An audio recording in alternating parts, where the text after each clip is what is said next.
परिमंडल, बहुत ही बेहतरीन अपना ये टॉपिक है और सीटेट में यहां से हर बार 1-2 सवाल पूछ लिया जाता है। चलिए तब शुरू कर लेते हैं, बिना समय गंवाए एक एक करके चीजों को समझिएगा। पृथ्वी के प्रमुख परिमंडल के बारे में बात करें तो पृथ्वी के प्रमुख परिमंडल का मतलब क्या है कि पृथ्वी पर जो परिमंडल है, पृथ्वी को जो डिवाइड किया गया है 4 परिमंडलों में, उनमें आप बात करोगे जैसे सबसे पहले एक होता है जिसको हम कहते हैं वायुमंडल कहते हैं, अंग्रेजी में इसको हम कहते हैं एटमोस्फियर कहते हैं। तो पृथ्वी के चारों ओर वायु का एक आवरण है, जिस आवरण को हम क्या कहते हैं, जिस आवरण को हम लोग एटमोस्फियर कहते हैं, जिस आवरण को हम लोग वायुमंडल कहते हैं, वो है। पृथ्वी पर आपको पता है जल का एक हिस्सा है जिसको हम लोग जलमंडल कहते हैं, जिसको हम लोग अंग्रेजी में हाइड्रोस्फीयर कह देते हैं। क्या कह देते हैं? हाइड्रोस्फीयर कहते हैं, जलमंडल कहते हैं। उसके अलावा पृथ्वी पर जो धरातल वाला हिस्सा है, पृथ्वी पर जो धरातल वाला हिस्सा है, उस धरातल वाले हिस्से को हम लोग क्या कह देते हैं? तो उस धरातल वाले हिस्से को हम लोग स्थल मंडल कह देते हैं। ध्यान रखना भैया, उसको हम लोग लिथोस्फीयर कह देते हैं। क्या कहते हैं? लिथोस्फीयर कह देते हैं। और उसके अलावा यानी एक तो धरती पे जो धरातल वाला हिस्सा है उसको हम लोग स्थल मंडल कहते हैं, वही जो दूसरा हिस्सा है उसको हम लोग वायुमंडल कहते हैं, तीसरा हिस्सा जो है जलमंडल कहते हैं। तो पृथ्वी यानी धरती, जल और वायु, इन तीनों के मिलने से पृथ्वी पर एक ऐसा संकीर्ण क्षेत्र बन जाता है, एक ऐसा क्षेत्र बन जाता है जहां पर जीवन संभव है। जहां पर क्या है? जहां पर जीवन संभव है, एक ऐसा क्षेत्र बन जाता है और उस क्षेत्र को हम लोग जैव मंडल के नाम से जानते हैं। उस क्षेत्र को हम लोग बायोस्फीयर के नाम से जानते हैं। किसके नाम से जानते हैं? उस क्षेत्र को हम लोग बायोस्फीयर के नाम से जानते हैं। इसका मतलब पृथ्वी पर एक तो स्थल मंडल वाला हिस्सा हो गया, पृथ्वी पर जलमंडल वाला हिस्सा हो गया, पृथ्वी पर वायुमंडल वाला हिस्सा हो गया और पृथ्वी पर जैव मंडल वाला हिस्सा हो गया। ये चीज आपको यहां पर समझ में आ गई। राइट, क्लियर है? बहुत अच्छी बात। आगे बढ़ जाते हैं, आगे समझेंगे चीजों को। अब दूसरी बात यहां पर अब एक एक करके चीजों को समझना है, एक एक करके बात करेंगे। जैसे अगर हम यहां पर बात करें, अब हम सबसे पहले तो हमने कहा कि पृथ्वी का एकमात्र ऐसा ग्रह है जहां जीवन है। पृथ्वी कैसा है? पृथ्वी एकमात्र ऐसा ग्रह है जहां पर जीवन संभव है। मानव यहां जीवित रह सकता है क्योंकि जीवन के लिए आवश्यक तत्व भूमि, जल, हवा पृथ्वी पर मौजूद है। कहां पर मौजूद है? पृथ्वी पर मौजूद है।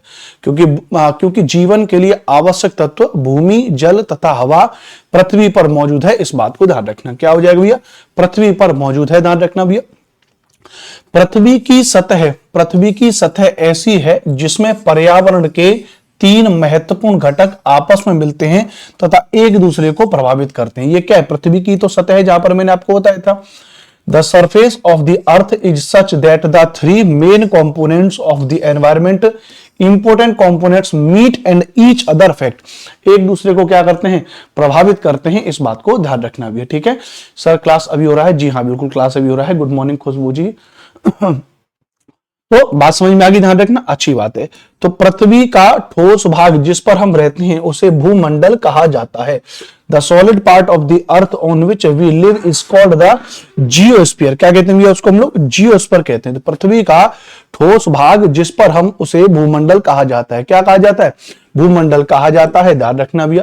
पृथ्वी की सतह ऐसी है जिसमें पर्यावरण के 3 महत्वपूर्ण घटक आपस में मिलते हैं तथा एक दूसरे को क्या करते हैं? प्रभावित करते हैं।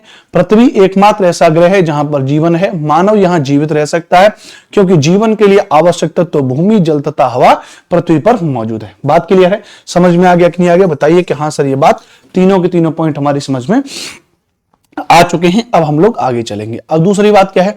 जैसे एक एक करके हम बात करेंगे। सबसे पहले हम वायुमंडल के बारे में बात करें। बहुत ध्यान से एक एक पॉइंट को समझिए, बहुत महत्वपूर्ण है, ध्यान रखना भी। ठीक है, जैसे हमने आपको यहां पर क्या होता है? एटमोस्फियर है, यहां पर क्या हाइड्रोस्फीयर है, यहां पर क्या लिथोस्फीयर है। इन तीनों के मिलने से क्या बन रहा है? इकोस्फीयर बन रहा है। इसको बायोस्फीयर कह देते हैं या हिंदी में इसको जैव मंडल कह देते हैं।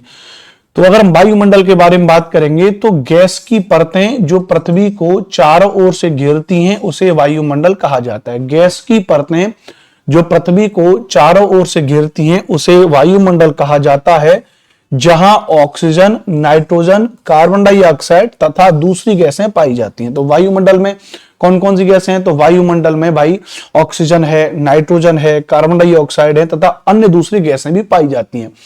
एक सवाल सीटेट में कई बार पूछा गया है, ध्यान रखना सीटेट एसएसटी में, कि भाई सबसे ज्यादा मात्रा में जो कंपोनेंट्स हैं जो वायुमंडल में, उसमें 78% क्या हो जाएगी भैया, नाइट्रोजन हो जाएगी, ध्यान रखना भैया, और 21% क्या हो जाएगी, ऑक्सीजन हो जाएगी, 21% क्या हो जाएगी, ऑक्सीजन हो जाएगी। तो लगभग 8 और 1 9 और 7 और 2 9, लगभग अगर आप देखोगे तो 99% एटमोस्फेयर में 2 ही गैसें हैं, ऑक्सीजन और नाइट्रोजन। इसके अलावा अन्य हैं, जैसे कार्बन डाइऑक्साइड पहले मेजर की जाती थी 0.03%, लेकिन अब ये 0.04% हो गई है, कार्बन डाइऑक्साइड की मात्रा बढ़ गई है, ध्यान रखना भी है, ठीक है। तो आखिरकार वायुमंडल है क्या? तो वायुमंडल है पृथ्वी के चारों ओर जो गैसें हैं जो पृथ्वी को घेरती हैं, उसे वायुमंडल कहा जाता है, जहां ऑक्सीजन, नाइट्रोजन, कार्बन डाइऑक्साइड तथा दूसरी गैसें पाई जाती हैं। इस बात को ध्यान रखना भैया। बात क्लियर है, समझ में आ गई भैया, अच्छी बात। पृथ्वी के बहुत बड़े भाग पर जल पाया जाता है, जिसे हम क्या कहते हैं, जलमंडल कहते हैं। तो वाटर बोर्ड या हाइड्रोस्फीयर अगर हम कहेंगे तो वाटर बोर्ड क्या है, अगर आप देखोगे तो पृथ्वी के चारों, जैसे यहां पर ये ओशियन वाला पोर्शन है, यहां पर अगर आप देखोगे ये ओशियन वाला पोर्शन है, ओशियन के बाद फिर चीजें इवेपोरेशन होती हैं, इवेपोरेशन के बाद सन के द्वारा फिर उनको जो है वाष्पन होकर के, फिर ठंडा होकर के, संघनन होकर के क्लाउड बन जाती हैं, क्लाउड के बाद फिर वो रेन के रूप में वापस से आती हैं।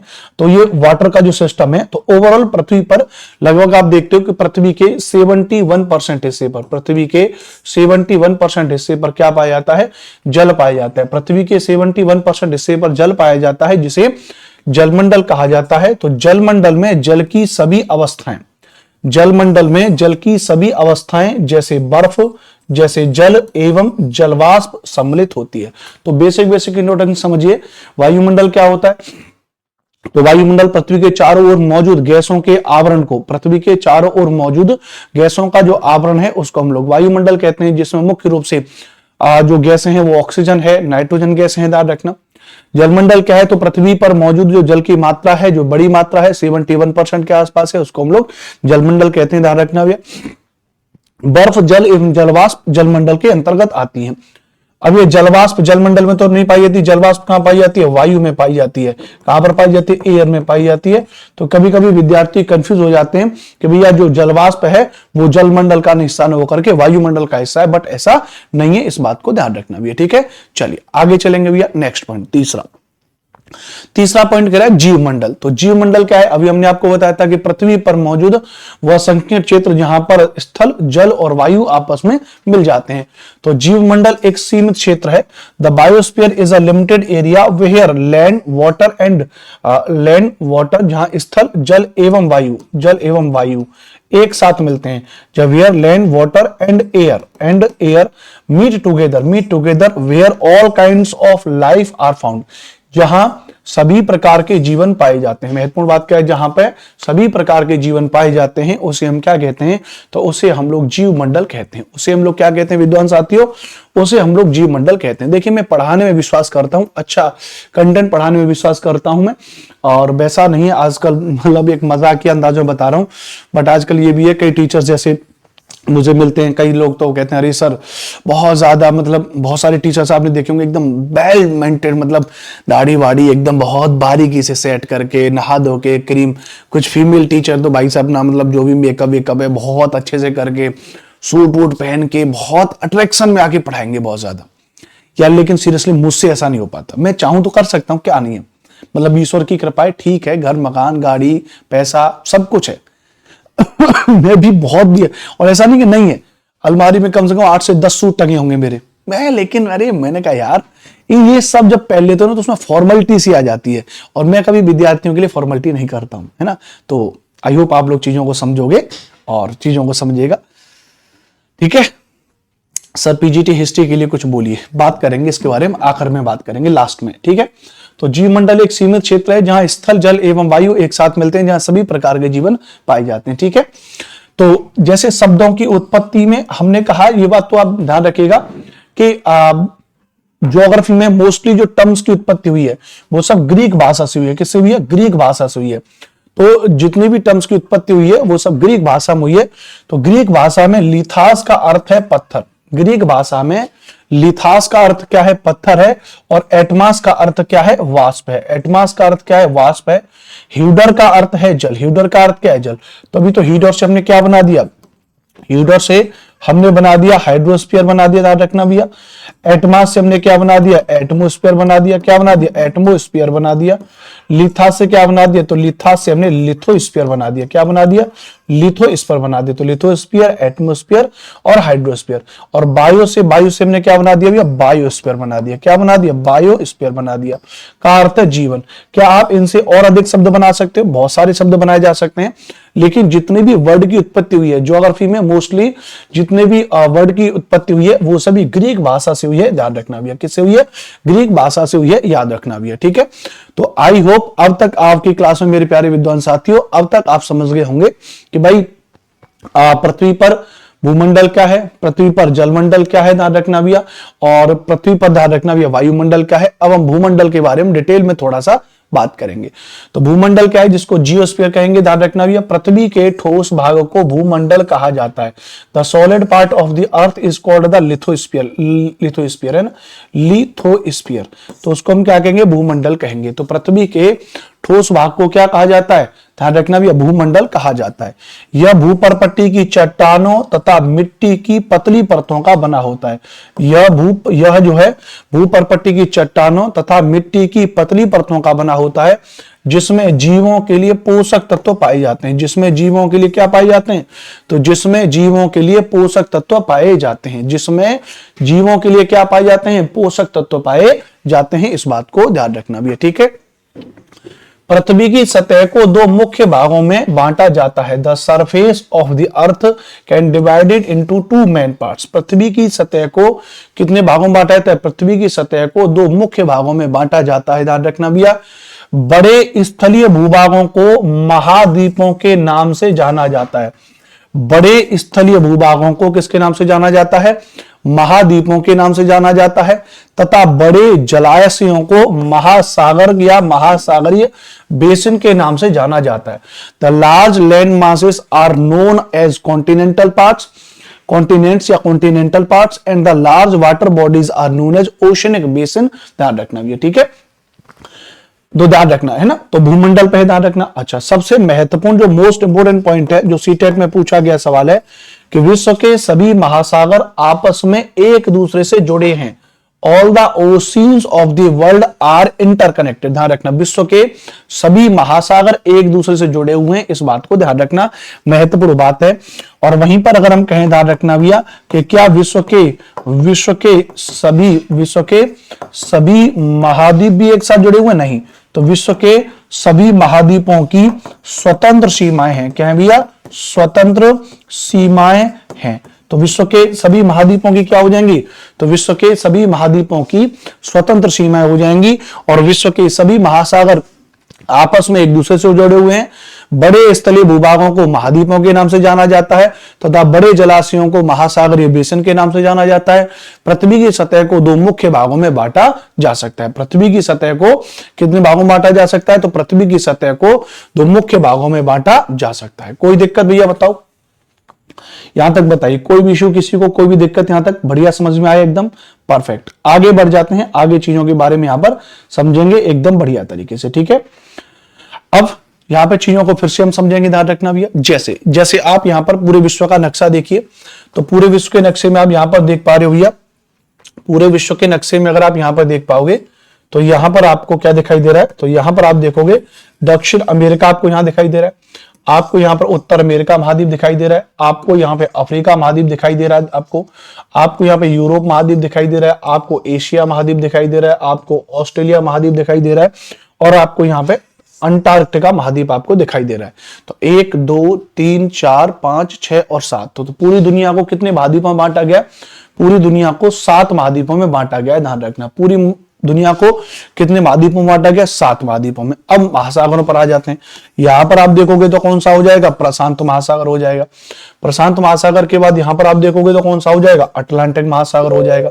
अटलांटिक महासागर के बाद दक्षिण में यहाँ पे अंटार्कटिक महासागर भी है, जिसको हम लोग दक्षिणी महासागर या सदर्न ओशियन कहते हैं। उसके अलावा ऊपर आर्कटिक महासागर है, इसको नॉर्थ ओशियन या उत्तरी महासागर कहते हैं। तो एक महासागर प्रशांत महासागर, दूसरा महासागर अटलांटिक महासागर, तीसरा महासागर दक्षिणी महासागर, चौथा महासागर आर्कटिक महासागर, पांचवा जो महासागर है जिसको हम कहते हैं हिंद महासागर। कौन सा? हिंद महासागर। तो पूरी दुनिया में कितने महासागर हैं? 5 हैं। तो 5 हैं, तो पूरी पृथ्वी पर जो जल का हिस्सा है वो महासागर है। पूरी पृथ्वी पर जो स्थल का हिस्सा है, ध्यान रखना भैया, वो क्या है भैया? वो आपका जो महाद्वीप में वो लैंड का हिस्सा है, ध्यान रखना भैया। महासागरों को याद करने की ट्रिक है PAISA, पैसा। पैसे का मतलब क्या? पी से हो जाएगा पैसिफिक ओशन, ए से हो जाएगा अटलांटिक ओशन, आई से हो जाएगा इंडियन ओशन यानी हिंद महासागर, एस से हो जाएगा सदर्न ओशन यानी दक्षिण महासागर, और ए से हो जाएगा आर्कटिक ओशन यानी आर्कटिक महासागर। तो 5 महासागर ध्यान रखना भैया, है ना? बात समझ में आ रही? ध्यान रखना भैया। दूसरी बात ध्यान रखना, 7 महाद्वीप में, 7 महाद्वीप में ध्यान रखना भैया, ठीक है? ये पृथ्वी पर यहां पर मौजूद है। अच्छा, दूसरी बात ध्यान रखना भैया, हमने कहा कि समुद्री जल जो है, उसके बारे में बात करें तो समुद्री जल का तल सभी जगह समान होता है। समुद्री जल का जो तल है वो कैसा होता है? सभी जगह समान होता है। स्थल की ऊंचाई को समुद्र तल से मापा जाता है। कभी आपने देखा होगा लिखा रहता है कि समुद्र तल से यह चीज इतनी ऊंची है। कभी आप अगर रेलवे स्टेशन पर जाओगे तो आप बोर्ड लगा होता है, जैसे आपने कहा प्रयागराज रेलवे स्टेशन समुद्र तल से 1700 ऊंचाई, इस तरीके से लिखा होता है ना। तो समुद्री जल का तल सभी जगह समान है। स्थल की ऊंचाई को समुद्र तल से मापा जाता है। स्थल की ऊंचाई को किससे मापा जाता है? समुद्र तल से मापा जाता है, जिसे शून्य माना जाता है, मतलब शून्य से ऊपर माना जाएगा। इस बात को ध्यान रखना भैया। बात क्लियर है? चलिए, स्वागत है आकांक्षा जी, प्रणाम सर, शुभकामनाएं आपको, ढेरों सारी शुभकामनाएं आकांक्षा। चलो, तो समुद्री जल का तल सभी जगह समान होता है। इस तल की ऊंचाई को समुद्र तल से मापा जाता है, जिसे शून्य माना जाता है। विश्व का सबसे ऊंचा शिखर माउंट एवरेस्ट समुद्र तल से 8,848 मीटर ऊंचा है। विश्व का सबसे ऊंचा शिखर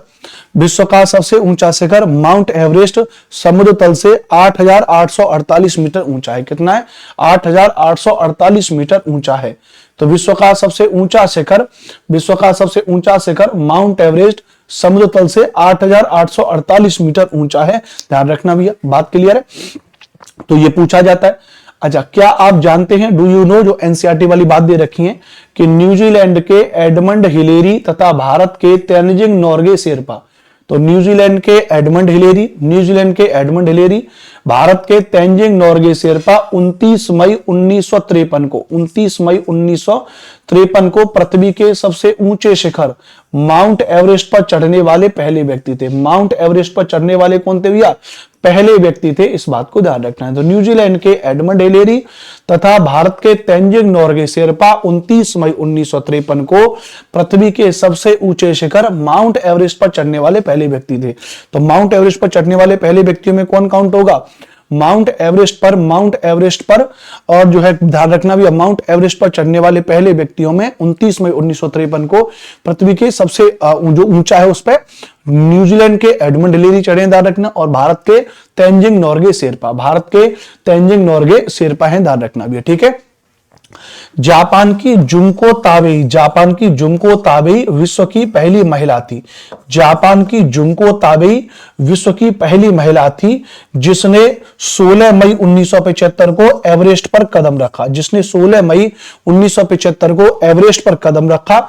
और बचेंद्री पाल भारत की पहली महिला थी जिसने 23 मई 1984 को माउंट एवरेस्ट पर अपना कदम रखा। 23 मई 1984 को माउंट एवरेस्ट पर अपना कदम रखा। इस बात को ध्यान रखना भी। तो दोनों बातें आपकी समझ में आ गई, ध्यान रखना, दोनों बातें आपकी समझ में आ गई भैया। न्यूजीलैंड के एडमंड हिलेरी, भारत के तेनजिंग नोर्गे शेरपा 29 मई 1953 को पृथ्वी के सबसे ऊंचे शिखर माउंट एवरेस्ट पर चढ़ने वाले व्यक्ति थे।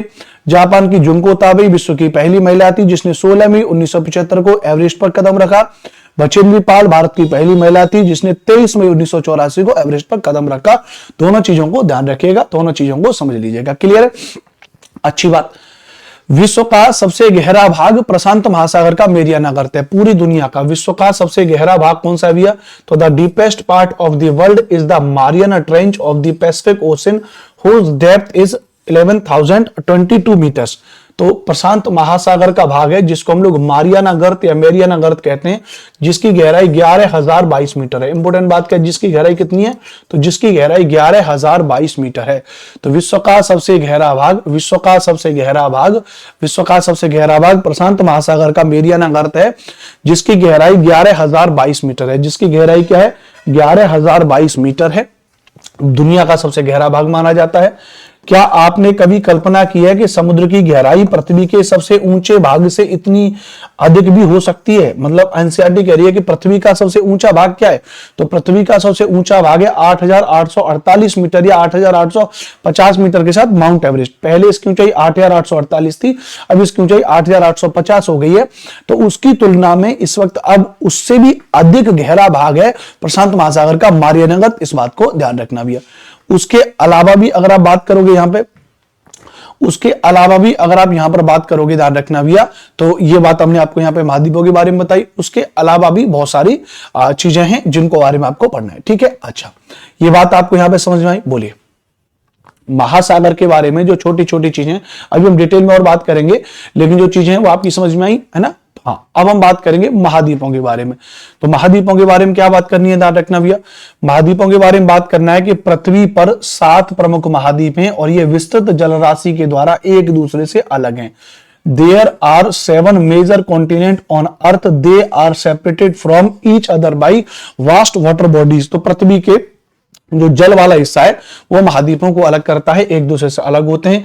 मैंने आपको पहले भी एक लाइन याद करा दी है, ध्यान रखना भी है। 2 पॉइंट याद रखने हैं, पेपर में पूछा जाता है कि महाद्वीपों की स्वतंत्र सीमाएं होती हैं। महाद्वीपों की स्वतंत्र सीमाएं होती हैं। तो महाद्वीपों की स्वतंत्र सीमाएं होती हैं, ध्यान रखना भैया। दूसरी बात ध्यान रखना, महासागरों की सीमाएं नहीं होती हैं। महासागरों की सीमाएं नहीं होती हैं, वे एक दूसरे से जुड़े होते हैं। वे एक दूसरे से जुड़े होते हैं। वे एक दूसरे से जुड़े होते हैं, याद रखना भैया, ठीक है। वे एक दूसरे से जुड़े होते हैं, ठीक। अच्छी बात, समझ में आया कि नहीं आया भैया? बहुत बढ़िया। दूसरी बात अगर कहेंगे ये महाद्वीप कौन से हैं, तो एशिया है, यूरोप है, अफ्रीका है, उत्तर अमेरिका है, दक्षिण अमेरिका है, ऑस्ट्रेलिया है तथा अंटार्कटिका है। ये महाद्वीपों के 7 क्रम है। विश्व के स्थल का, पूरे दुनिया में जो स्थल वाला पोर्शन है, मैंने कहा आपका से क्या कहा था, पूरी दुनिया में 71% तो क्या है, जल है, ध्यान रखना भैया। उसके अलावा 29% क्या है, तो 29% हो जाएगी भूमि। तो 71% हो जाएगा जल, 29% क्या हो जाएगी भूमि। तो विश्व के स्थल का बहुत बड़ा भाग उत्तरी गोलार्ध में पाया जाता है। A large part of the world's land is found in the northern hemisphere.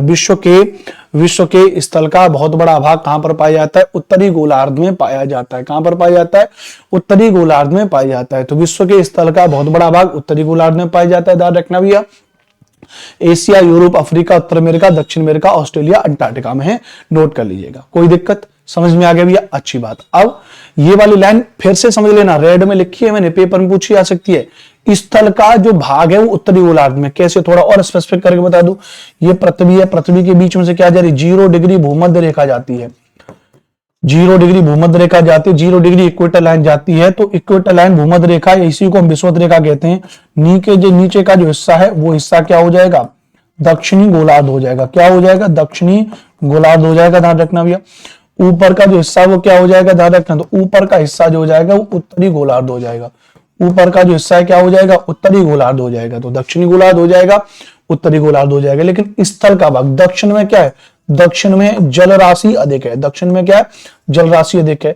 और स्थल भाग उत्तरी गोलार्ध में अधिक है। स्थल भाग उत्तरी गोलार्ध में अधिक है, ध्यान रखना। तो यही बात वो कह रहा है, स्थल का बहुत बड़ा भाग कहां पर है, हमारे उत्तरी गोलार्ध में है। इस बात को ध्यान रखना भैया, ठीक है। अब एक एक करके महाद्वीपों से बनने वाले पॉइंट के बारे में बात करेंगे।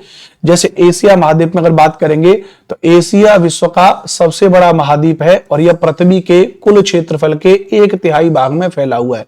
तो एशिया क्या हो जाएगा, एशिया विश्व का सबसे बड़ा महाद्वीप है। एशिया क्या हो जाएगा, विश्व का सबसे बड़ा महाद्वीप है और यह पृथ्वी के कुल क्षेत्रफल के 1/3 भाग में फैला हुआ है। यह पृथ्वी के कुल क्षेत्रफल के 1/3 भाग में फैला हुआ है। इस बात को ध्यान रखना भैया। यह महाद्वीप पूर्वी गोलार्ध में स्थित है। This continent is located in eastern hemisphere, यह महाद्वीप पूर्वी गोलार्ध में स्थित है, ध्यान रखना। यह महाद्वीप कहां पर स्थित है भैया, तो यह महाद्वीप पूर्वी गोलार्ध में स्थित है, ध्यान रखना। कहां पर है भैया, पूर्वी गोलार्ध में। तो पूरी दुनिया का सबसे बड़ा महाद्वीप कौन सा है, एशिया महाद्वीप है। पृथ्वी के कुल क्षेत्रफल का 1/3 भाग में फैला हुआ है, पृथ्वी के कुल क्षेत्रफल के 1/3 भाग में फैला हुआ है, ध्यान रखना भैया, ठीक है। कर्क रेखा इस महाद्वीप से होकर के गुजरती है। The Tropic of Cancer passes through this continent. Asia के पश्चिम में यूराल पर्वत है, एशिया के पश्चिम में क्या है, यूराल पर्वत है, जो इसे यूरोप से अलग करता है। ध्यान रखना, एक शब्द आपने सुना होगा जिसको हम कहते हैं यूरेशिया कहते हैं। क्या शब्द कहते हैं, एक शब्द आपने सुना होगा जिसको हम लोग यूरेशिया कहते हैं। तो यूरेशिया जो है, ध्यान रखना भैया, यूरोप धन एशिया, तो यूरोप धन एशिया। तो यूरेशिया क्या है, तो यूरेशिया क्या है, यूरोप धन एशिया, यूरोप धन एशिया, यूरेशिया, ध्यान रखना भैया। तो यूरेशिया क्या है, यूरोप धन एशिया हो जाएगा, ध्यान रखना भैया। तो यूरोप और एशिया के मिले जुले भाग को हम क्या कहते हैं, ध्यान रखना, यूरेशिया कहते हैं, ध्यान रखना भैया। और मेरे प्यारे विद्वान साथियों, ध्यान रखना, यूरोप और एशिया के मध्य एक नेचुरल बाउंड्री है, एक नेचुरल बाउंड्री है। और जो नेचुरल बाउंड्री जो निर्धारित होती है, जो नेचुरल बाउंड्री जो निर्धारित होती है, उसमें एक तो जैसे यूराल पर्वत है, ध्यान रखना भैया, एक यूराल नदी भी है, ध्यान रखना भैया, इस तरीके से। तो एशिया के पश्चिम में है यूरोप महाद्वीप, और यूराल पर्वत जो इसे यूरोप से अलग करता है। यूरोप एवं एशिया के संयुक्त भूभाग को यूरेशिया कहा जाता है। The combined land mass of Europe and Asia is called Eurasia. तो यूरोप एवं एशिया के संयुक्त भाग को हम किसके नाम से जानते हैं, यूरेशिया के नाम से जानते हैं, इस बात को ध्यान रखना। तो यूरोप एवं एशिया के संयुक्त भूभाग को यूरेशिया के नाम से जानते हैं, इस बात को याद रखना, इस बात को समझ लेना। क्लियर भैया, एकदम से ओके हो गया, बहुत बढ़िया, बहुत बढ़िया, शानदार, जबरदस्त, जिंदाबाद। अब जैसे अब हमने एशिया के बारे में पढ़ाया, अब एशिया के बाद हम आपको पढ़ाएंगे यूरोप के बारे में। तो यूरोप एशिया से बहुत छोटा है, Europe is much smaller than Asia, Europe Asia से बहुत छोटा है, ध्यान रखना भैया। यह महाद्वीप एशिया के पश्चिम में स्थित है, यह महाद्वीप एशिया के पश्चिम में मौजूद है। आर्कटिक व्रत इससे होकर के गुजरता है, आर्कटिक व्रत इससे होकर के गुजरता है। आर्कटिक व्रत का मतलब क्या है, जो 0 डिग्री वाला, सॉरी, जो ऊपर 66.5 डिग्री वाला जो पोर्शन है, वो इससे होकर के गुजरता है।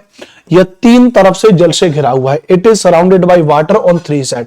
कौन सा महाद्वीप ऐसा है जो 3 तरफ से जल से घिरा हुआ है, तो यूरोप महाद्वीप 3 तरफ से, ध्यान रखना भी है, जल से घिरा हुआ है। यूरोप महाद्वीप 3 तरफ से जल से घिरा हुआ है। तो यूरोप से बनने वाले पॉइंटों में, तो पहला पॉइंट ध्यान रखना, यूरोप से, एशिया से छोटा महाद्वीप है, ध्यान रखना भैया।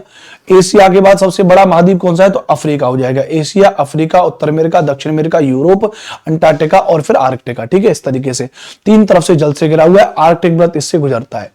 अफ्रीका के बारे में बात करेंगे। अफ्रीका एशिया के बाद विश्व का दूसरा सबसे बड़ा महाद्वीप है। अफ्रीका क्या हो जाएगा, अफ्रीका एशिया के बाद विश्व का दूसरा सबसे बड़ा महाद्वीप है। विषुवत व्रत या 0 डिग्री अक्षांश इस महाद्वीप के लगभग मध्य भाग से होकर के गुजरता है। तो ध्यान रखना ये 0 डिग्री रेखा, 0 डिग्री जो रेखा है वो इसके अफ्रीका के बिल्कुल बीचों बीच से गुजरती है, इस बात को ध्यान रखना भी। Africa is second largest continent in the world after Asia. The equator or 0 degree latitude passes through almost the middle of the continent, almost the middle of the continent, मतलब इस महाद्वीप के बीचों बीच से गुजरती है, इस बात को ध्यान रखना भैया। बात क्लियर, अच्छी बात, समझ में आया, बहुत बढ़िया, बहुत बढ़िया। अब दूसरी बात जो हमको समझनी है, दूसरी बात क्या है, अफ्रीका का, अब आप देखो तो 0 डिग्री तो गुजरती है, लेकिन इसका नॉर्थ पोर्शन अगर आप देखोगे, नॉर्थ हेमिस्फीयर आप देखोगे तो थोड़ा ज्यादा है, इसका जो साउथ हेमिस्फीयर देखोगे थोड़ा कम है, ध्यान रखना भैया। तो इसीलिए एक पॉइंट बन जाता है कि अफ्रीका का बहुत बड़ा भाग उत्तरी गोलार्ध में स्थित है। A large part of Africa is located in the northern hemisphere. Africa का बहुत बड़ा भाग उत्तरी गोलार्ध में स्थित है। कहां पर है भैया, अफ्रीका का बहुत बड़ा भाग उत्तरी गोलार्ध में स्थित है। A large part of Africa is located in the northern hemisphere. क्या हो जाएगा, नॉर्दर्न हेमिस्फीयर में हो जाएगा, इस बात को ध्यान रखना भैया।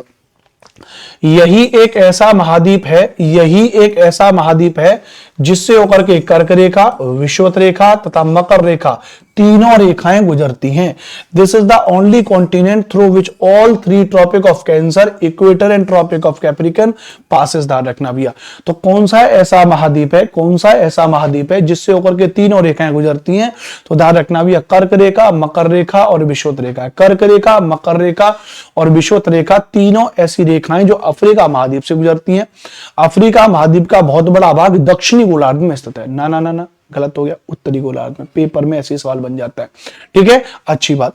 सहारा का रेगिस्तान विश्व का सबसे गर्म रेगिस्तान है। सहारा का रेगिस्तान विश्व का सबसे गर्म रेगिस्तान है जो अफ्रीका में स्थित है और अफ्रीका के दक्षिणी भाग में स्थित है ना, नॉट एट ऑल, अफ्रीका के उत्तरी भाग में। पॉइंट बता रहा हूं मैं आपको, छोटा सा वर्ड सवाल को गलत कर देता है। आप सवाल पढ़ रहे हो, सहारा का रेगिस्तान विश्व का सबसे गर्म रेगिस्तान है जो अफ्रीका के दक्षिणी भाग में स्थित है। आपने कहा बात तो सही है भाई, सबसे गर्म रेगिस्तान है, सही मार दिया, गलत, दक्षिणी दे दिया, उत्तरी में स्थित है, ठीक है।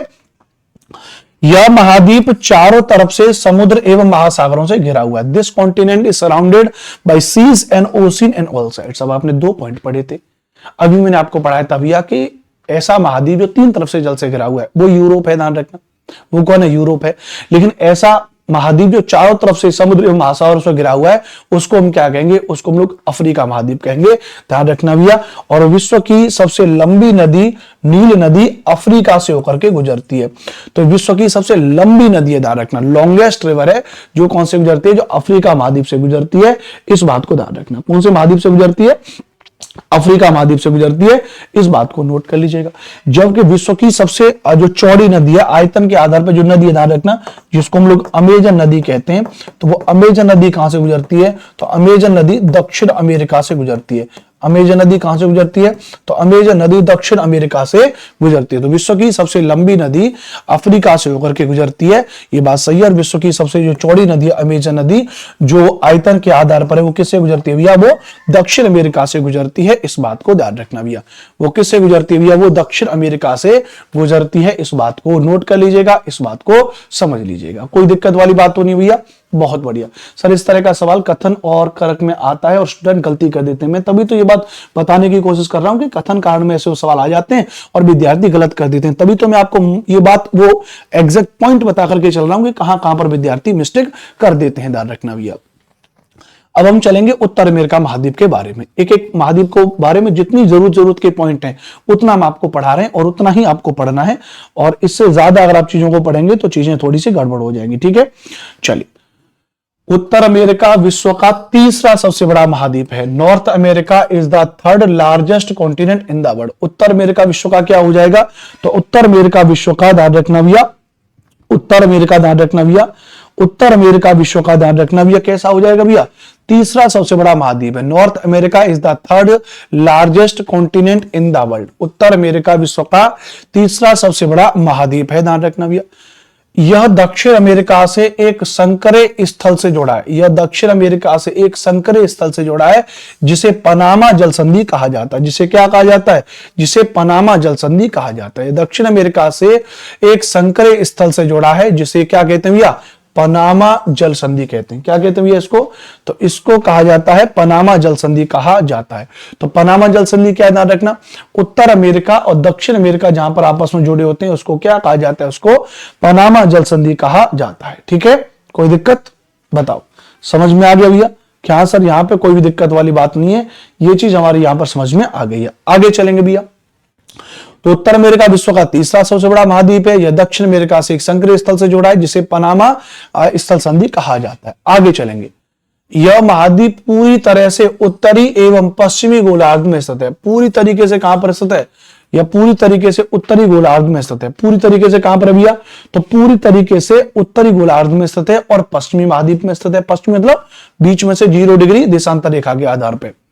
यह महाद्वीप 3 महासागरों से घिरा हुआ है। तो 3 महासागरों से घिरने वाले महाद्वीपों में यूरोप हो जाएगा और कौन सा हो जाएगा? उत्तर अमेरिका हो जाएगा। यूरोप हो जाएगा, उत्तर अमेरिका हो जाएगा। ध्यान रखना भैया। अब सबसे पहला यहां पर जो आपके जानने के लिए जरूरी है, ध्यान रखना भैया, वो क्या हो जाएंगी? वो हो जाएंगी स्थल संधि। कैसे स्थल संधि हो जाएंगी? स्थल संधि में समझिएगा कि स्थल का एक संकरा भाग होता है जो 2 बड़े स्थलीय भागों को एक दूसरे से जोड़ता है। एक दूसरे से क्या होता है? जोड़ता है। तो स्थल संधि क्या होती है कि स्थल का एक संकरा भाग होता है, स्थल का एक संकरा भाग होता है जो दो बड़े स्थलीय भागों को आपस में जोड़ता है, स्थलीय भागों को आपस में जोड़ रहा है, जैसे उत्तर अमेरिका और जैसे दक्षिण अमेरिका। तो उत्तर अमेरिका और दक्षिण अमेरिका दो बड़े स्थलीय भाग हैं और इनको आपस में जोड़ रही है एक स्थल संधि, जिसको हम लोग नाम क्या देते हैं, जिसको हम लोग इसको नाम देते हैं पनामा स्थल संधि। क्या नाम देते हैं भैया? पनामा स्थल संधि। पनामा स्थल संधि ध्यान रखना भी है। तो पनामा स्थल संधि क्या है? दो इसको जोड़ रहा है। अभी हमने आपको बताया था ना, यह महाद्वीप पूरी तरह उत्तरी एवं पश्चिमी गोलार्ध में स्थित है, 3 महासागरों से घिरा हुआ है। और क्या बताया भैया? यह दक्षिण अमेरिका से एक संकरे स्थल से जुड़ा है जिसे पनामा स्थल संधि कहते हैं। जिसको क्या कहते हैं भैया? जिसको पनामा स्थल संधि कहते हैं। अब आप कहोगे सर जी हमने स्थल संधि के अलावा एक शब्द जल संधि भी सुना है। तो जल संधि क्या होती है ध्यान रखना भैया? वाटर स्टेट क्या होती है कि पानी का संकरा भाग होता है जो दो बड़ी जलराशि को आपस में जोड़ता है। जो क्या करता है भैया? जो दो बड़ी जलराशि को आपस में जोड़ता है तथा महासागरों को मतलब दो बड़ी जलराशियों को महासागरों को क्या करता है भैया? एक दूसरे से जोड़ता है। क्या करता है भैया? एक दूसरे से जोड़ता है। क्लियर है? कोई दिक्कत वाली बात तो नहीं है? ये बात यहां पर समझ में आ गई भैया? बहुत अच्छी बात, बहुत अच्छी बात। अब जैसे कौन सी जलराशि का एग्जांपल हो जाएगा? तो जैसे भारत एवं श्रीलंका के मध्य एक जल संधि आती है जिसको हम क्या कहते हैं ध्यान रखना? जिसको हम कहते हैं पाक जल संधि। क्या कहते हैं इसको? तो जिसको हम कहते हैं ध्यान रखना भैया पाक जल संधि कहते हैं। क्या कहते हैं भैया जिसको? तो जिसको हम लोग ध्यान रखना भैया पाक जल संधि कहते हैं। इस बात को ध्यान रखना भैया। क्या कहते हैं भैया? पाक जल संधि कहते हैं। इस बात को नोट कर लीजिएगा। क्या कहते हैं भैया? पाक जल संधि कहते हैं। बोलो क्लियर भैया? समझ में आ गया कि नहीं आ गया भैया? बताओ। क्या सर ये बात यहां पर समझ में आ गई है? आगे चलेंगे भैया, आगे चलेंगे भैया। दक्षिण अमेरिका, साउथ अमेरिका के बारे में बात करेंगे। तो दक्षिण अमेरिका का अधिकांश भाग दक्षिणी गोलार्ध में स्थित है। Most of south America is located in the southern hemisphere. दक्षिण अमेरिका का अधिकांश भाग कहां पर स्थित है? दक्षिणी गोलार्ध में स्थित है। कहां पर? दक्षिणी गोलार्ध में स्थित है। इसके पूर्व में अटलांटिक महासागर, पश्चिम में प्रशांत महासागर है। पूर्व में क्या हो जाएगा? अटलांटिक महासागर और पश्चिम में क्या हो जाएगा? पैसिफिक ओशन या प्रशांत महासागर हो जाएगा। ध्यान रखना भैया। विश्व की सबसे लंबी पर्वत श्रृंखला एंडीज इसके उत्तर से दक्षिण की ओर फैली हुई है। यह उत्तर से लेकर के दक्षिण की तरफ फैली हुई है। 7200 किलोमीटर लंबाई में एंडीज पर्वत श्रृंखला, 7200 किलोमीटर की लंबाई में एंडीज पर्वत श्रृंखला है। The world longest mountain range is Andes extend from north to south. तो विश्व की सबसे लंबी पर्वत श्रृंखला एंडीज जो है इसके उत्तर से दक्षिण की ओर फैली है। इसके उत्तर से कहां पर फैली? इसके उत्तर से दक्षिण की ओर फैली है। दक्षिण अमेरिका में विश्व की सबसे बड़ी नदी अमेजन नदी बहती है। तो दक्षिण अमेरिका में विश्व की सबसे बड़ी नदी अमेजन नदी बहती है। तो पूरी दुनिया की सबसे बड़ी नदी कौन सी है? तो पूरी दुनिया की सबसे बड़ी नदी कौन है? अमेजन नदी। मैंने आपको भी बताया था। और पूरी दुनिया की सबसे लंबी नदी कहां है? नील नदी, दक्षिण अफ्रीका वाले में हिस्से में मैंने आपको बताई थी, अफ्रीका महाद्वीप में। ठीक है, चलिए आगे चलेंगे। अब हम ऑस्ट्रेलिया के बारे में बात करेंगे। ऑस्ट्रेलिया विश्व का सबसे छोटा महाद्वीप है। ऑस्ट्रेलिया क्या हो जाएगा? विश्व का सबसे छोटा महाद्वीप है। Australia is the smallest continent in the world. Australia विश्व का कैसा हो जाएगा भैया? सबसे छोटा महाद्वीप है जो पूरी तरीके से दक्षिणी गोलार्ध में स्थित है। तो कौन सा महाद्वीप पूरी तरीके से दक्षिणी गोलार्ध में स्थित है? ध्यान रखना भैया। तो ऑस्ट्रेलिया महाद्वीप पूरी तरीके से दक्षिणी गोलार्ध में स्थित है। पूरी तरीके से उत्तरी गोलार्ध में कौन सा स्थित है? तो पूरी तरीके से उत्तरी गोलार्ध में स्थित है हमारा उत्तर अमेरिका महाद्वीप। पूरी तरीके से उत्तरी गोलार्ध में स्थित है। तीन तरफ से समुद्रों से घिरा हुआ कौन सा है? उत्तर अमेरिका हो जाएगा, यूरोप हो जाएगा। चारों तरफ से महासागरों से घिरा हुआ महाद्वीप कौन सा है? अफ्रीका महाद्वीप हो जाएगा। कौन सा महाद्वीप ऐसा है जिससे तीनों रेखाएं गुजरती हैं? कर्क रेखा, मकर रेखा, विषुवत रेखा, अफ्रीका महाद्वीप से गुजरती है। ध्यान रखना भैया। उसके अलावा आगे बात करेंगे, ध्यान रखना भैया, यह चारों तरफ से महासागरों तथा समुद्रों से घिरा है। इसे द्वीपीय महाद्वीप कहा जाता है। क्या कहा जाता है? द्वीपीय महाद्वीप कहा जाता है। यह चारों तरफ से महासागरों तथा समुद्रों से घिरा है। इसे क्या कहा जाता है भैया? इसे द्वीपीय महाद्वीप कहा जाता है। क्या कहा जाता है? इसे द्वीपीय महाद्वीप कहा जाता है। तो चारों तरफ से महासागरों समुद्रों से घिरा हुआ तो अफ्रीका भी है, ध्यान रखना भैया। लेकिन द्वीपीय महाद्वीप किसको कहा जाएगा? वो ध्यान रखना, अफ्रीका को न कहेंगे, ऑस्ट्रेलिया को कहेंगे। ठीक, चल अब आखिरी अपना महाद्वीप कौन सा? अंटार्कटिका। अंटार्कटिका एक बहुत बड़ा महाद्वीप है जो कि दक्षिणी गोलार्ध में स्थित है। दक्षिण ध्रुव इस महाद्वीप के पूर्वी भाग में स्थित है। दक्षिण ध्रुव इस महाद्वीप के पूर्वी भाग में स्थित है। यह सवाल पेपर में कई बार पूछा गया, जबकि गलत हो जाएगा। दक्षिण ध्रुव जो है इस महाद्वीप के कहां पर हो जाएगा, मध्य में स्थित हो जाएगा। दक्षिण ध्रुव इस महाद्वीप के क्या हो जाएगा भैया, मध्य में हो जाएगा। इस बात को ध्यान रखना, दक्षिण ध्रुव इस महाद्वीप के मध्य में स्थित हो जाएगा। इस बात को याद रखना, इस बात को समझ लेना भैया, ठीक है। दक्षिण ध्रुव क्षेत्र में स्थित है, इसलिए हमेशा मोटी बर्फ की परतों से ढका रहता है। ध्यान रखना, अंटार्कटिका दक्षिण ध्रुव क्षेत्र में स्थित है, इसलिए यह हमेशा मोटी बर्फ की परतों से ढका रहता है। मोटी बर्फ की परतों से ढका रहता है। यहां किसी भी प्रकार का स्थायी मानव निवास नहीं है। यहां किसी भी प्रकार का स्थायी मानव निवास नहीं है। बहुत से देशों के शोध केंद्र यहां पर मौजूद है। बहुत से देशों के क्या हो जाएंगे, रिसर्च सेंटर यहां पर मौजूद हैं। क्या मौजूद है भैया, रिसर्च सेंटर यहां पर मौजूद हैं। ध्यान रखना भैया, भारत के सभी शोध संस्थान यहां पर हैं। इनके नाम है मैत्री तथा दक्षिण गंगोत्री, और एक और है भारती। मैत्री, भारती, दक्षिण गंगोत्री, ये 3 रिसर्च सेंटर हैं, 3 भारत के। और जो क्या हो जाएगा, ध्यान रखना भैया, शोध संस्थान है। इस बात को ध्यान रखना भैया, ये 3 क्या हो जाएंगे, भारत के शोध संस्थान हो जाएंगे। इस बात को ध्यान रखना भैया, ठीक है। आगे बात करें भैया, बताओ, ठीक है, अच्छी बात है, क्लियर भैया, बहुत बढ़िया बात, ध्यान रखना भैया। अब हम आएंगे जलमंडल पे, जहां डिटेल में जलमंडल के बारे में बात करेंगे। तो मैंने भी आपको क्या बताया, हम जिस टॉपिक के बारे में पढ़ रहे हैं, पृथ्वी के प्रमुख परिमंडल, स्थल मंडल, जलमंडल, वायुमंडल और जैवमंडल। पहले हमने आपको स्थल मंडल, जलमंडल, वायुमंडल, जैवमंडल के बारे में संक्षिप्त परिचय दिया। फिर मैंने आपको स्थल मंडल के बारे में लेकर के आया, स्थल मंडल के बारे में एक एक महाद्वीप के बारे में पढ़ाया।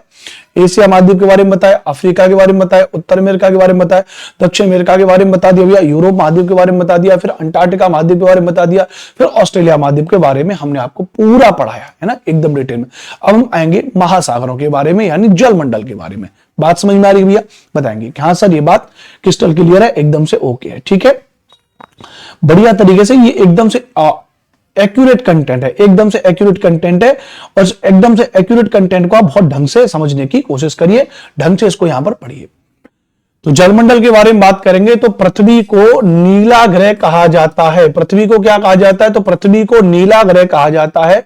पृथ्वी का 71% भाग जल तथा 29% भाग स्थल है। Earth is called the blue planet, 71% of the earth is water and 29% is land. तो पृथ्वी का नीला, पृथ्वी को क्या कहा जाता है, नीला ग्रह कहा जाता है। पृथ्वी का 71% भाग जल तथा 29% भाग स्थल पर रहता है। इस बात को ध्यान रखना भैया, बात क्लियर है, समझ में आ गया कि नहीं आ गया भैया, समझ में आ गया कि नहीं आ गया, कि हाँ सर ये बात यहां पे समझ में आ गई, इसलिए इसको हम इसको नीला ग्रह कहते हैं। अब सीटेट में कई बार सवाल पूछा गया कि भैया कि क्या इसको हम हरा ग्रह कहते हैं, नहीं भैया, इसको हरा ग्रह नहीं कहा जाता, इसको नीला ग्रह कहा जाता है, ध्यान रखना भैया। जलमंडल में जल के सभी रूप उपस्थित हैं। जलमंडल में जल के सभी रूप उपस्थित हैं। इसमें महासागर एवं नदियां, झीलें, हिमनदियां, भूमिगत जल तथा वायुमंडल की जलवाष्प सभी सम्मिलित है। जलमंडल में जल के सभी रूप उपस्थित हैं। इसमें महासागर एवं नदियां, झीलें, हिमनदियां, भूमिगत जल तथा वायुमंडल की जलवाष्प इसमें सम्मिलित है। इस बात को ध्यान रखना, वायुमंडल की जलवाष्प इसमें सम्मिलित है, इस बात को ध्यान रखना, ठीक है भैया। बात समझ, सर पेडागोजी पढ़ाएंगे, बिल्कुल पढ़ाएंगे भैया, आप रेगुलर देखते रहिए, सब कुछ आपका पूरा सिलेबस कंप्लीट कराया जाएगा, ए टू जेड चीजें सीटेट में, आप निश्चिंत रहिए। हमें विद्यार्थी जानते ही सीटेट एसएसटी भाई अनुपम सर या एसएसटी भाई अनुपम सर, अब ये विद्यार्थी ऐसी थोड़ी ना जानेंगे, बहुत मेहनत की है हमने विद्यार्थियों के लिए, बहुत जबरदस्त पढ़ाते हैं। जब विद्यार्थी यूट्यूब पे सर्च करता है ना एसएसटी भाई अनुपम सर, या पेड कोर्स अभी लेना हो तो वो याद करता है ना कि एसएसटी पढ़नी अनुपम सर से, तो वो विश्वास है, वो ट्रस्ट है, हमने कमाया है सालों में। आप निश्चिंत रहें, कंटेंट हमारा एकदम ओके रहता है, एकदम बेहतरीन कंटेंट।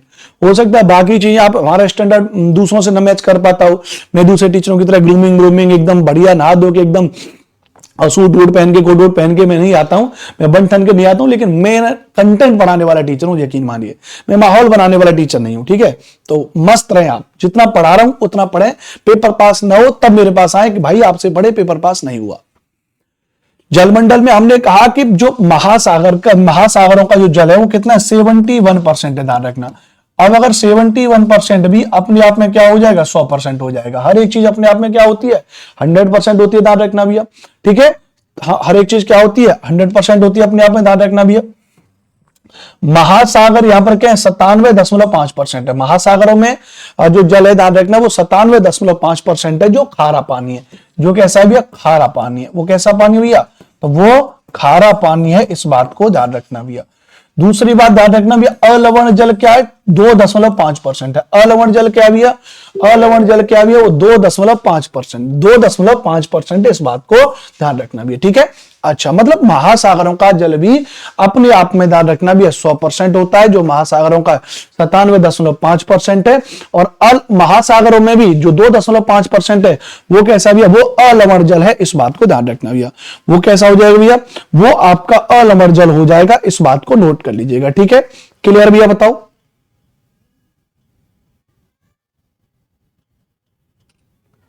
चलो आगे बात करें भैया।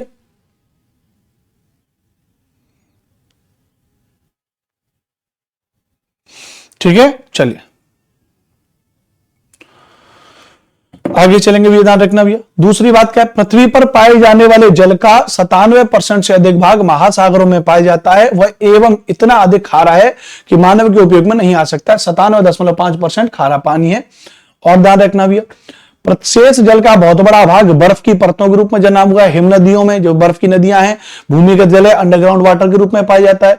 जल का बहुत कम भाग अलवण जल के रूप में पाया जाता है। अलवण मतलब जो खारा पानी नहीं है, जिसको मीठा पानी कहेंगे, जो मनुष्य के इस्तेमाल में आता है। A very small part of the water is found in the form of fresh water which is used by humans, जो उसके द्वारा होता है। यही कारण है कि नीले ग्रह में रहने के बावजूद भी हम पानी की कमी महसूस करते हैं। नीले ग्रह में रहते हैं हम, 71% पानी है, फिर भी हम क्या करते हैं, फिर भी हम पानी की कमी महसूस करते हैं। क्यों पानी की कमी महसूस करते हैं, क्योंकि खारा पानी है। मीठे पानी की मात्रा कैसे होती है, कम होती है, इस बात को ध्यान रखना। महासागर जलमंडल के मुख्य भाग हैं, एक दूसरे से जुड़े हुए हैं।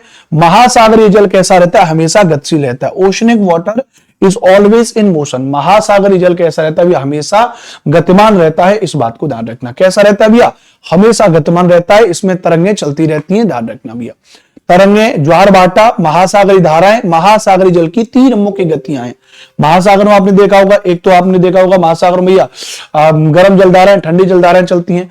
महासागरों में ज्वार भाटा आता है। महासागरों में तरंगें होती हैं बड़े से छोटे आकार में। बड़े से छोटे आकार के आधार पर क्रमशः 5 महासागर है। प्रशांत महासागर, अटलांटिक महासागर, हिंद महासागर, दक्षिणी महासागर, आर्कटिक महासागर। मैंने आपको एक ट्रिक बताई थी, पैसा, PAISA। जैसे एशिया महाद्वीप सबसे बड़ा भाग था और ये 1/3 पे था, ऐसे अगर हम बात करेंगे भैया तो प्रशांत महासागर सबसे बड़ा महासागर है और ये भी पृथ्वी के 1/3 भाग पर फैला हुआ है, 1/3 भाग पर ये फैला हुआ है, इस बात को ध्यान रखना भैया। पृथ्वी का सबसे गहरा भाग मारियानगर प्रशांत महासागर में, अभी हमने आपको पढ़ाया था। जो सबसे महत्वपूर्ण पॉइंट है, पेपर में पूछने लायक सवाल है कि प्रशांत महासागर का जो आकार है वो लगभग वृत्ताकार है। ध्यान रखना, इंपॉर्टेंट पॉइंट है, पूछा जाता है कि प्रशांत महासागर का जो आकार है वो लगभग कैसा हो जाएगा, वृत्ताकार रूप में फैला हुआ है। और एशिया, ऑस्ट्रेलिया, उत्तर अमेरिका, दक्षिण अमेरिका इसके चारों ओर हैं। मोस्ट इंपॉर्टेंट पॉइंट है, बन जाता है कथन कारण वाले सवालों में, मिलान वाले सवालों में, कि प्रशांत महासागर के चारों तरफ मौजूद कौन कौन से महाद्वीप हैं। तो एशिया है, ऑस्ट्रेलिया है, उत्तर अमेरिका है, दक्षिण अमेरिका है। एशिया, ऑस्ट्रेलिया, उत्तर अमेरिका, दक्षिण अमेरिका। एशिया, ऑस्ट्रेलिया, उत्तर अमेरिका, दक्षिण अमेरिका। ध्यान रखना भैया, प्रशांत महासागर के चारों ओर मौजूद हैं। अटलांटिक जो है विश्व का दूसरा सबसे बड़ा महासागर है। ध्यान रखना, अटलांटिक। अब जैसे यहां पर क्या है, ये पैसिफिक ओशियन है। पैसिफिक ओशियन में उत्तर अमेरिका, दक्षिण अमेरिका, उधर पैसिफिक ओशियन है यहां पर, तो ये एशिया और यहां पर ये ऑस्ट्रेलिया। ध्यान रखना, ठीक है भैया, समझ में आ गया भैया। अटलांटिक महासागर विश्व का दूसरा सबसे बड़ा महासागर है और ये अंग्रेजी के एस अक्षर के समान है, ऐसे करके फैला हुआ है, एस अक्षर के समान है। पश्चिमी किनारे पर उत्तर एवं दक्षिण अमेरिका महाद्वीप, पूर्वी किनारे पर यहाँ पर उत्तर अमेरिका, दक्षिण अमेरिका, पूर्वी किनारे पर यूरोप और अफ्रीका। यूरोप और अफ्रीका यहां पर मौजूद है। यूरोप एवं अफ्रीका यहां पर मौजूद है, इस बात को ध्यान रखना। अटलांटिक महासागर की तटरेखा बहुत ज्यादा कैसी है, दंतुरित है। दंतुरित समझ रहे हो ना, ये ऐसे कटी फिटी टाइप की है, ऐसे कटी फिटी टाइप की है, दंतुरित तटरेखा है। अब दंतुरित है तो सोच के देखो, जैसे यहां पर है तो यहां पर ये आधार बन गया, यहां पे धरती में अंदर चला गया था तो यहां पे बंदरगाह टाइप के बन जाएंगे नेचुरली।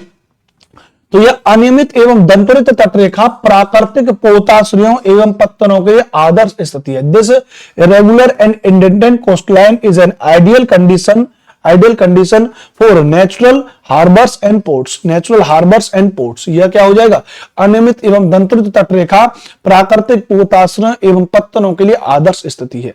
व्यापार की दृष्टि से यह सबसे व्यस्त महासागर है। It is the biggest ocean from the trade point of view, व्यापार की दृष्टि से यह सबसे व्यस्त महासागर है। व्यापार की दृष्टि से क्या हो जाएगा, व्यापार की दृष्टि से यह सबसे क्या हो जाएगा भैया, व्यस्त महासागर हो जाएगा। इस बात को ध्यान रखना। बोलो कोई दिक्कत तो नहीं भैया, कोई दिक्कत तो नहीं बात है भैया, बताओ।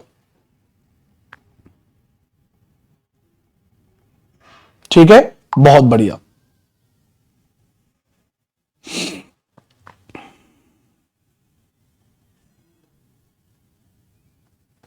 ठीक है, अच्छी बात है ना रखना। तो व्यापार की दृष्टि से सबसे बेस्ट महासागर कौन सा हो जाएगा, अटलांटिक महासागर हो जाएगा। हिंद महासागर ही एक ऐसा महासागर है जिसके नाम पर किसी देश का नाम यानी भारत के नाम पर रखा गया है, तो हिंद महासागर है, ध्यान रखना। जैसे भारत का नाम क्या है, तो भारत का नाम हिंदुस्तान है, भारत का नाम क्या हिंदुस्तान है, तो उसी के आधार पर इसका क्या हो जाएगा, उसी के आधार पर इसको क्या कहेंगे भैया, तो उसी के आधार पर इसको ध्यान रखना भी हिंद महासागर कह देंगे। उसी के आधार पर हम इसको क्या कह देंगे, तो उसी के आधार पर ध्यान रखना भी हम लोग हिंद महासागर कह देंगे। इस बात को ध्यान रखना। बोलो क्लियर है, यहां तक कोई दिक्कत वाली बात नहीं है भैया, बताओ क्या सर ये बात एकदम से क्लियर है।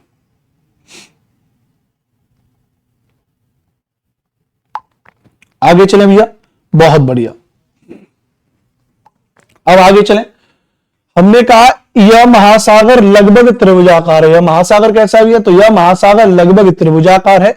This ocean is almost triangular in shape. यह कैसा है भैया, यह त्रिभुजाकार है। इस बात को ध्यान रखना, इस बात को ध्यान रखना, इस बात को समझ लेना। कोई दिक्कत भैया, बताओ भैया कोई दिक्कत भैया, क्या सर यहां पे कोई दिक्कत वाली बात नहीं है।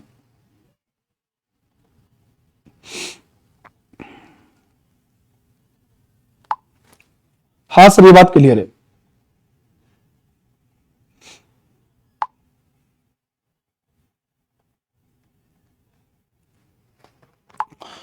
अब थोड़ा सा समझने की कोशिश करिए भैया।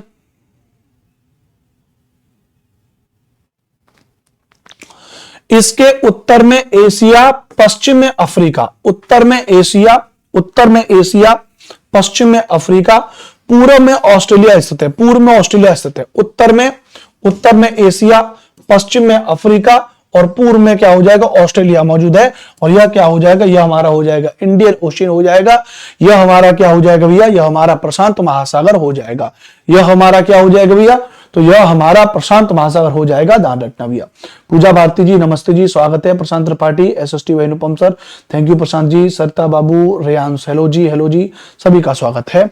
खुशबू कुमारी करें, एक आप हैं और एक सनी सर भी बेस्ट हैं। जी हाँ बिल्कुल, बहुत धन्यवाद, बहुत शुक्रिया। चलिए दक्षिण महासागर के बारे में बात करेंगे। अंटार्कटिका महाद्वीप को चारों ओर से घेरता है। तो जो दक्षिण महासागर है वो अंटार्कटिका महाद्वीप को चारों तरफ से घेरता है।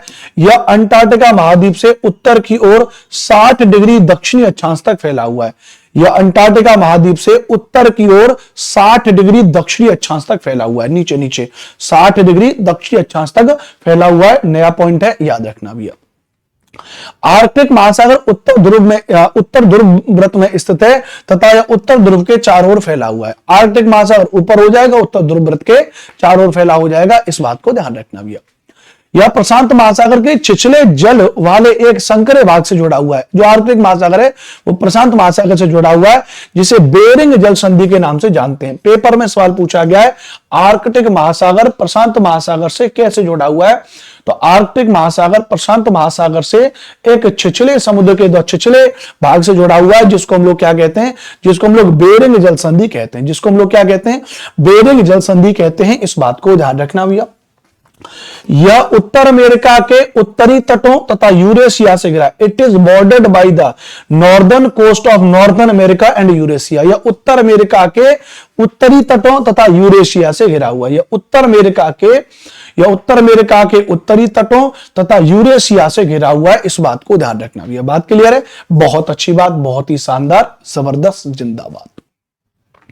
2 पॉइंट कराए, फिर से मेमोराइज करिए, फिर से वीडियो को थोड़ा पॉइज कर लीजिए, मेमोराइज करिए। क्या अभी तक हमने आपको क्या पढ़ाया, स्थल मंडल के बारे में पढ़ाया, बहुत विधिवत तरीके से पढ़ाया। स्थल मंडल में सभी महाद्वीपों के बारे में पढ़ा दिया, एशिया, अफ्रीका, उत्तर अमेरिका, दक्षिण अमेरिका, इनके बारे में सब कुछ पढ़ाया, ध्यान रखना भी। उसके बाद अब हम बात करेंगे जल मंडल में। जल मंडल में प्रशांत महासागर है ना, अटलांटिक महासागर, हिंद महासागर, दक्षिणी महासागर, आर्कटिक महासागर है ना, उनके बारे में पढ़ाया। कौन से महासागर में कोई खास बात, उसका कोई आकार वाकार, वो सब हमने आपको पढ़ा दिया। कौन सा गोलाकार है, कौन सा एस अक्षर का है, कौन सा त्रिभुजाकार है, किस महासागर के कोने पे कौन कौन से महाद्वीप हैं, किस महाद्वीप की कोई नदी की विशेषता है, किस महाद्वीप की कोई पर्वत की विशेषता है, किस महाद्वीप को चारों तरफ से क्या है, तीन तरफ से क्या है, ये चीजें मैंने अब तक आपको पढ़ाई।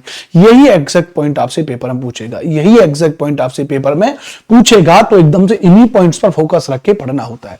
मैं क्लास में ही याद कराने की बात करता हूं, मैं क्लास में ही याद कराने की बात करता हूं, तो बस चीजों को एकदम पढ़िए, मुझे फॉलो करते रहिए एवरी टाइम। मैं आपसे प्रॉमिस करता हूं कि सीटेट एसएसटी में आपका एक भी नंबर कम नहीं होने दूंगा। तो एकदम से चीजों को मेमोराइज करना है, एकदम से चीजों को समझना है। लगे हाथ, आगे बढ़ते हैं। वायुमंडल के बारे में बात करेंगे, एटमॉस्फेयर के बारे में बात करेंगे। हमारी पृथ्वी चारों ओर से गैस की एक परत से घिरी है, जिसे वायुमंडल कहा जाता है। हमारी पृथ्वी चारों ओर से गैस की एक परत से घिरी हुई है, जिसे वायुमंडल कहा जाता है। Our earth is surrounded by a layer of gas on all side which is called atmosphere। हमारी पृथ्वी चारों ओर से गैस की एक परत से घिरी है, गैस की एक परत से घिरी है, जिसे हम लोग क्या कहते हैं भैया, वायुमंडल कहते हैं, जिसे हम लोग क्या कहते हैं, वायुमंडल कहते हैं। इस बात को ध्यान रखना भैया। यह वायुमंडल हम लोगों को सूर्य की कुछ हानिकारक किरणों से बचाता है। This atmosphere protect us from some of the harmful rays of the sun. तो यह वायुमंडल क्या करता है, सूर्य की तरफ से कुछ हानिकारक किरणें आती हैं, उनको हमारी रक्षा करता है, ध्यान रखना। वायुमंडल को 5 परतों में बांटा गया। पहला है क्षोभ मंडल, दूसरा है समताप मंडल, तीसरा है मध्य मंडल, चौथा है आयन मंडल और पांचवा क्या हो जाएगा, बहिर्मंडल। पांचवा क्या हो जाएगा, बहिर्मंडल हो जाएगा। इस बात को ध्यान रखना भैया, ठीक है। चलिए, बहुत अच्छी बात ध्यान रखना भैया। जो आयन मंडल लिखा हुआ है, एक्चुअली में एनसीईआरटी में इसकी जगह एक शब्द लिखा होता है बाह्य वायुमंडल। बाह्य वायुमंडल, इसके लिए शब्द क्या लिखा होता है, बाह्य वायुमंडल। तो कंफ्यूज कभी भी नहीं होना है, ठीक है। वायुमंडल 1600 किलोमीटर की ऊंचाई तक फैला है। वायुमंडल को उसके घटकों, तापमान एवं अन्य के आधार पर 5 परतों में बांटा गया। कितनी परतों बांटा गया, 5 परतों बांटा गया। कितने किलोमीटर की ऊंचाई तक फैला हुआ है, तो वायुमंडल 1600 किलोमीटर की ऊंचाई तक फैला हुआ है। वायुमंडल कितना भैया, तो वायुमंडल 1600 किलोमीटर की ऊंचाई तक फैला हुआ है। इस बात को ध्यान रखना। वायुमंडल के उसके घटकों, तापमान तथा अन्य के आधार पर 5 भागों में बांटा गया। वायुमंडल कितना भैया, 1600 किलोमीटर की ऊंचाई तक फैला हुआ है, नोट कर लीजिएगा। इन परतों को पृथ्वी की सतह से शुरू करते हुए, इन परतों को पृथ्वी की सतह से शुरू करते हुए क्षोभ मंडल, समताप मंडल, मध्य मंडल, आयन मंडल, बहिर्मंडल कहा जाता है। These layer are called troposphere, stratosphere, mesosphere, ionosphere and exosphere starting from the surface of the earth. पृथ्वी की सतह से इस तरीके से इनको 5 भागों में बांटा जाएगा। इस बात को ध्यान रखना, इस बात को समझ लेना। कोई दिक्कत भैया, बताओ कोई दिक्कत भैया? हाँ सर, यहां पे कोई भी दिक्कत वाली बात नहीं है। अब जैसे हमने क्या कहा भैया, हमने आपको पहले बताया था वायुमंडल में 78% क्या हो जाएगी, नाइट्रोजन हो जाएगी। ध्यान रखना, सबसे ज्यादा मात्रा में मौजूद गैस, सबसे ज्यादा मात्रा में मौजूद गैस, तो सबसे ज्यादा मात्रा में मौजूद गैस कौन सी भी है, तो नाइट्रोजन हो जाएगी। ध्यान रखना, नंबर 1 बात। नंबर 2 बात क्या ध्यान रखना भैया, नाइट्रोजन के अलावा ये कैसी ध्यान रखना, यह एक अक्रिय गैस हो जाएगी। क्या हो जाएगी भैया, अक्रिय गैस हो जाएगी। ध्यान रखना। नंबर 3 क्या ध्यान रखना भैया, पेड़ पौधों की वृद्धि के लिए आवश्यक है। पेड़ पौधों की वृद्धि के लिए आवश्यक है। पेड़ पौधों की वृद्धि के लिए आवश्यक है। पेड़ पौधों की वृद्धि के लिए आवश्यक है। ध्यान रखना, ये ठीक है, समझ में आ गया, बहुत अच्छी बात है ना। क्योंकि पेड़ पौधे क्या कर लेते हैं, पेड़ पौधे ध्यान रखना नाइट्रोजन से नाइट्रेट बनाते हैं। क्या बनाते हैं, नाइट्रोजन से नाइट्रेट बना लेते हैं। क्या बना लेते हैं, नाइट्रेट बनाते हैं। तो नाइट्रोजन से क्या बनाते हैं भैया, नाइट्रेट बनाते हैं, याद रखना भैया, ठीक है। उसके अलावा अगर बात करेंगे ध्यान रखना, कार्बन डाइऑक्साइड 0.03 लिखा हुआ है, इसको 0.04% कर लो। आर्गन 0.93% और अन्य सभी में 0.04% पे।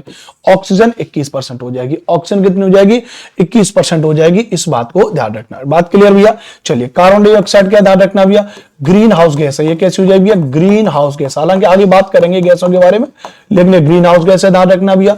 दूसरी बात ध्यान रखना भैया, पृथ्वी का जो आंतरिक तापमान है, ध्यान रखना भैया, पृथ्वी का जो आंतरिक तापमान है, जो ग्लोबल वार्मिंग है, ध्यान रखना, उसको बढ़ाने में इसका योगदान है, ध्यान रखना भैया।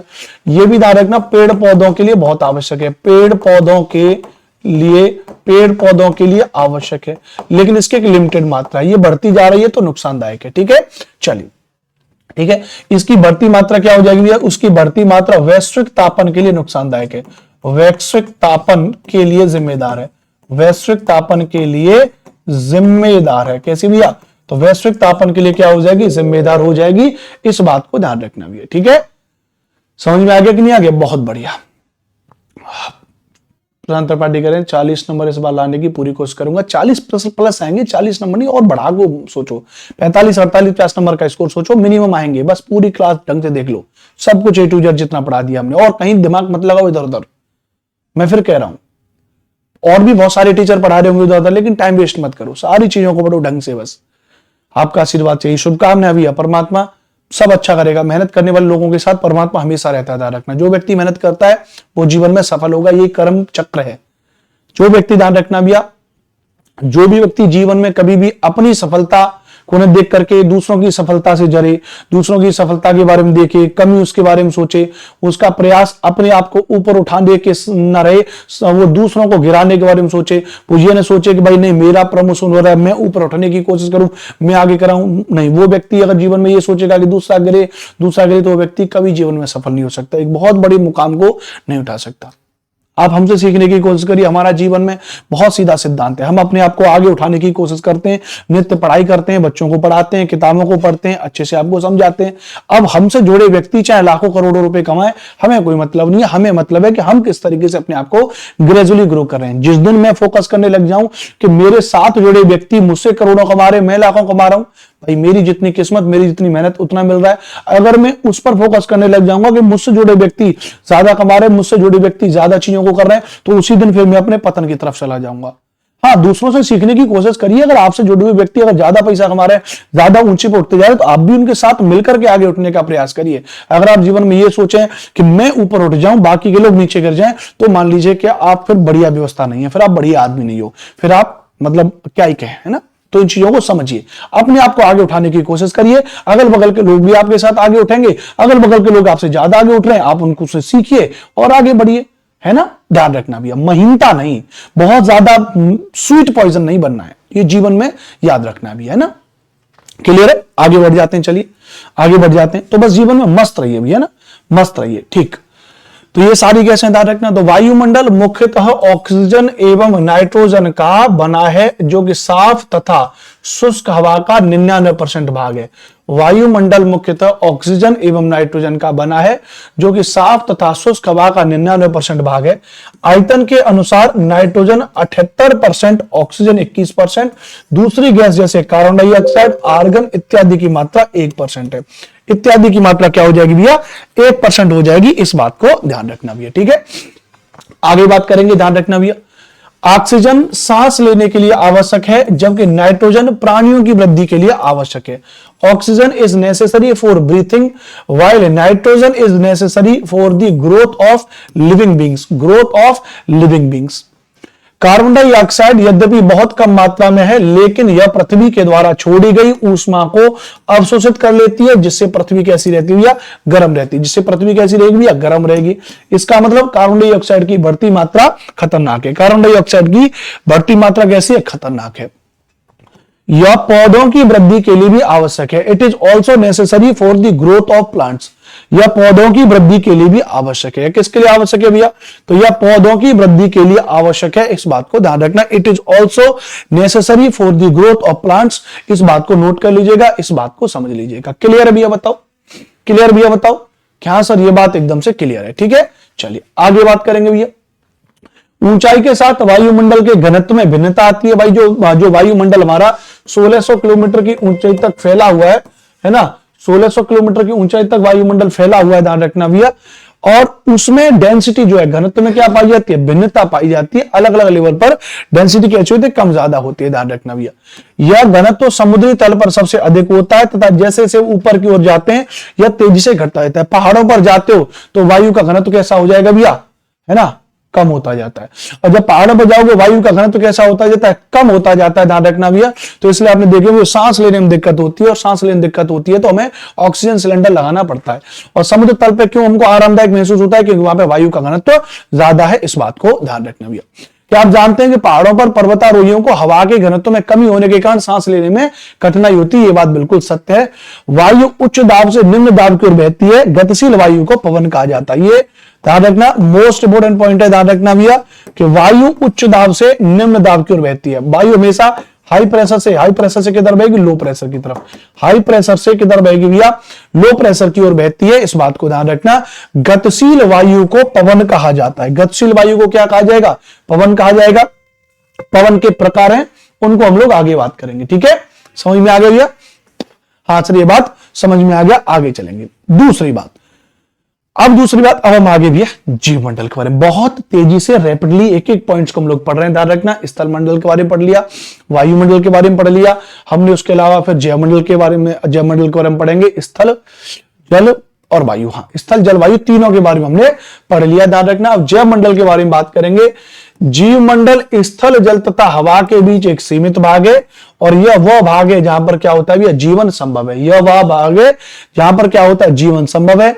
जीवों की बहुत सी प्रजातियां सूक्ष्मजीव, बैक्टीरिया से लेकर के बड़े स्तनधारियों के आकार में पाए जाते हैं भैया।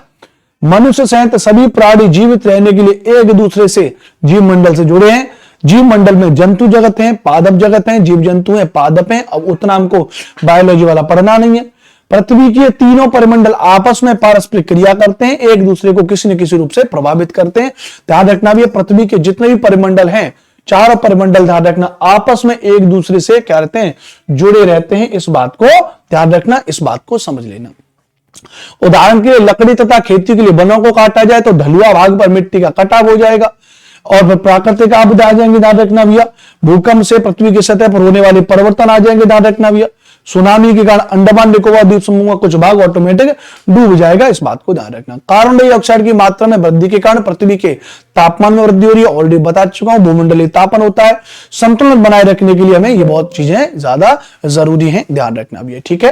तो ये पूरा का पूरा टॉपिक जो था पृथ्वी के प्रमुख परिमंडल वाला टॉपिक, मैंने आपको बहुत डिटेल में पूरे कॉन्सेप्ट में बिल्कुल मैंने आपको समझा दिया। इस पूरे टॉपिक को आई होप आपको समझ में आ गया होगा विद्वान साथियों।